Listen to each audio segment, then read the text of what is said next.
So I'm not quite sure if kana kaya ba na ako. Okay.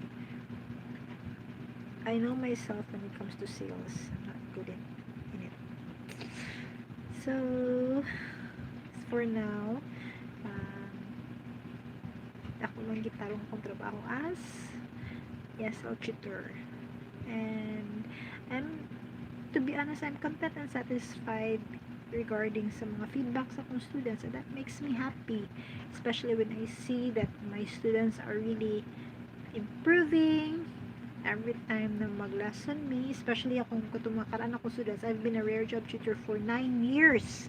9 years na akong home-based ESL tutor, and some of my students 9 years ago, 5 years ago na magbalik sa kuha karon, naagi improvement, and I am happy, especially when they tell me nga, sensei, kaya mo may tawag nila, sensei, I passed the TOEIC exam, sensei, I made it, I made the TOEFL exam. So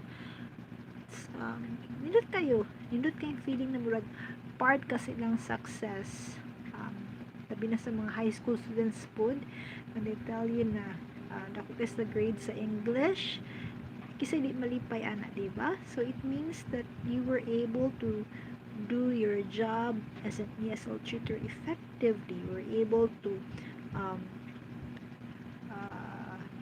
impart your knowledge to them na nakasabot gid sila, diba?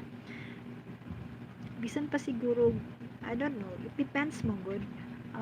I always believe about passion. Like for example, in vlogging, if you're not passionate and you're just doing this for the money, there are some people that I know who are doing that, and sooner or later you will not be vlogging anymore. Why? Because more yung focus. Yes, of course, let's be honest, we need money, but you always need passion. You really need that, because it means that you love what you're doing. Inana. So just like with whatever job that you're doing right now, whether it's in the call center or sa office or sa field, if you're doing home base, if you're a freelancer, if you're a writer, dapat you are passionate about that. Okay? And if you're passionate, you will do anything that nga ma-improve ka.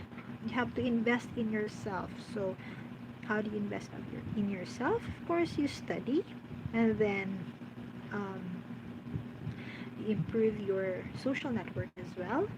And then there are many things that you can do. Like for example, if you're an ESL tutor, you take like workshops that na makahelp niyo mo improve as an ESL tutor. Diba? Yan na.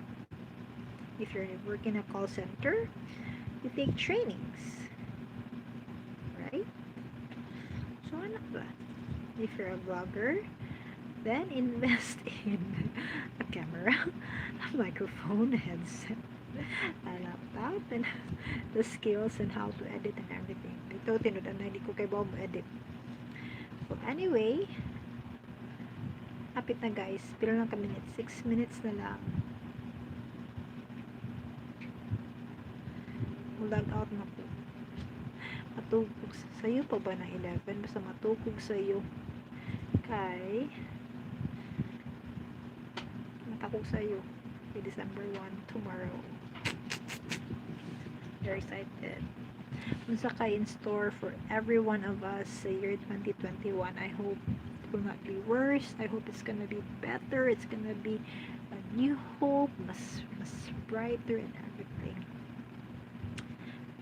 Okay, so I'm very happy because bili ko karon last day of November, and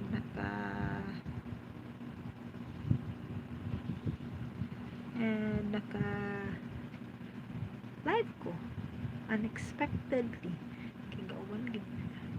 Okay, so I'm very happy that